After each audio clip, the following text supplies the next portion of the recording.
À cet égard, il est intéressant de regarder une monnaie de l'empereur de Byzance Justinien qui vit au 5e siècle. Il est intéressant de la regarder de près.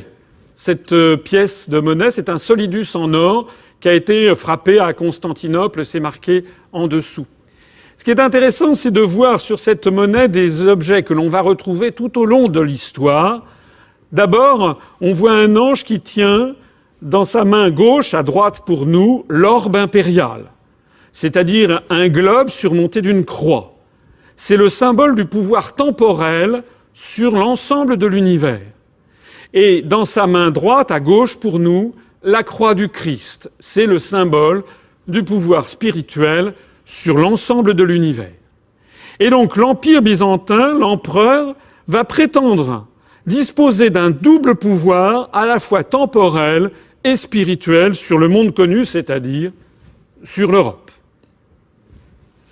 En 315, Constantin, donc qui va transférer sa capitale à Constantinople, en réalité aurait présenté, enfin c'est un faux historique, mais enfin la légende veut que l'empereur Constantin ait transféré au pape Sylvestre son pouvoir sur l'Occident, la primauté sur les églises d'Orient et l'imperium, c'est-à-dire le pouvoir impérial, au pape Sylvestre. Ça, c'est un petit détail de l'histoire, mais qui est d'une très grande importance. C'est ce qu'on appelle la pseudo-donation de Constantin. Pourquoi est-ce que c'est d'une très grande importance ? C'est une invention qui remonte au Moyen-Âge. Ça n'a pas été... Mais parce que ça témoigne d'un phénomène qui est d'une très grande importance dans l'histoire de l'Europe et dans l'histoire de la France. C'est qu'au moment où l'Empire romain s'est effondré, les patriciens romains, les familles nobles romaines, voyant tout leur univers s'effondrer, ont essayé de trouver une structure pour survivre et pour garder leurs privilèges. Et la seule structure qu'ils ont pu trouver, c'était en réalité de se fondre dans le principe de cette religion en plein essor qui était le christianisme. Et donc, à partir du IVe siècle, l'Église chrétienne, qui est auparavant une église d'esclaves, c'est une religion des esclaves, ils se réunissent dans des catacombes, ils sont pourchassés, vous connaissez les poursuites faites par l'empereur Néron ou par Dioclétien, donc qui font des martyrs, donc ce sont des persécutés. Et cette église de persécutés des 3 premiers siècles va d'un seul coup devenir une église de pouvoir qui va atteindre son sommet à la Renaissance italienne, où on verra des papes qui seront des princes de l'Église, qui crouleront sous les richesses, qui ne respecteront plus en rien les principes des évangiles.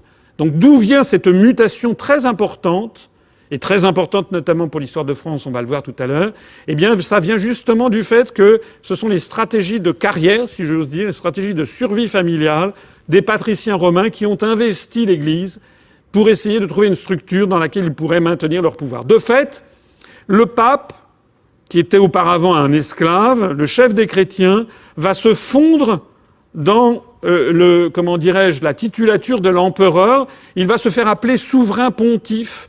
Le Pontifex Maximus, c'est le fabricant de ponts. C'était un des titres de l'empereur romain.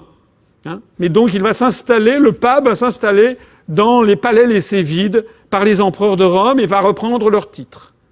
Avec évidemment ce qui se cache derrière, c'est que le pape va prétendre avoir une souveraineté à la fois spirituelle et temporelle sur l'Europe occidentale, en particulier sur la France.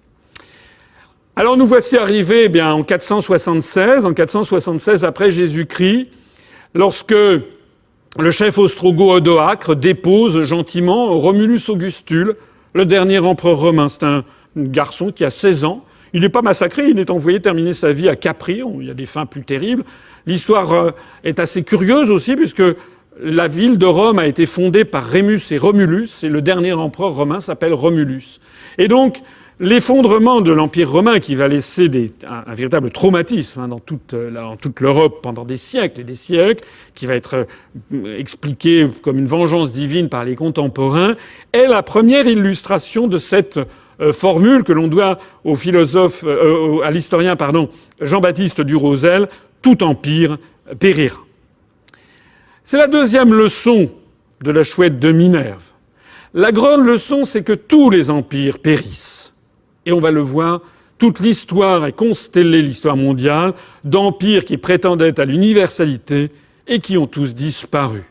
Et c'est une leçon de l'histoire qui mérite réflexion et que les collaborateurs de toutes les époques n'intègrent jamais dans leurs calculs. En 52 avant Jésus-Christ, on l'a vu, les élites gauloises qui s'étaient laissées corrompre par César avaient pris le parti étranger, elles avaient pris le parti romain.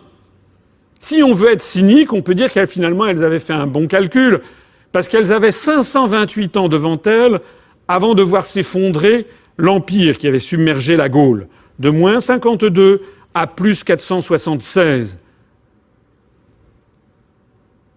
En revanche, en 1940, ceux qui ont adopté le parti de l'étranger, qui ont collaboré avec l'Allemagne hitlérienne, avec Hitler qui voulait fonder un Reich millénaire qui devait durer 1000 ans, eh bien ceux-là, ils ont eu moins de flair, parce qu'ils n'ont eu que 4 ans devant eux avant de voir s'effondrer le Troisième Reich.